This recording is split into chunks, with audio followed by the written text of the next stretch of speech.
Үш нәрсеге асығу. Омар Халиф жайлы әңгіме көп. Ол кісі тарихта асқан батырлығымен, тақуалығымен, әділдігімен қалған адам ғой.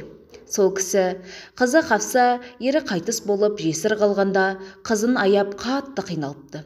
Сонан соң бір күні досы Әбу Бәкірге келіп, менің қызымды әйелдікке алшы деп өтініш жасайды. Досы үндемейді. Омар сөзінің жерде қалғанына қатты қапа болады. Үндемей бұрылып қайтып кетеді. Сол бетімен Осман досына келеді. Оған да өтініші өтпей, өкінішпен қайтады. Қатты ашулы күйде Алла елшісіне келеді. Ол жағдайды естіген соң Омарға: «Ол екеуі сенің қызыңнан жақсырағын алады, сенің қызың ол екеуінен жақсырақ адамға тұрмысқа шығады» дегенде Омар қатты таңғалады.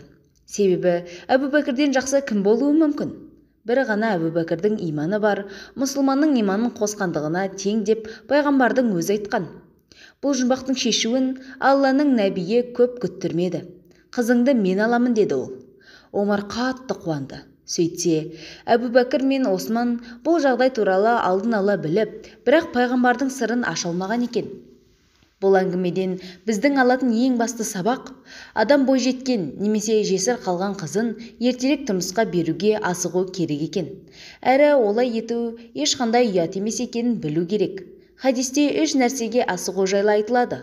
Оның алғашқысы уақыты келген намазды оқуға асығу. Екіншісі бойжеткен қызды ұзатуға асығу. Соңғысы қайтыс болған кісіні жерлеуге асығу.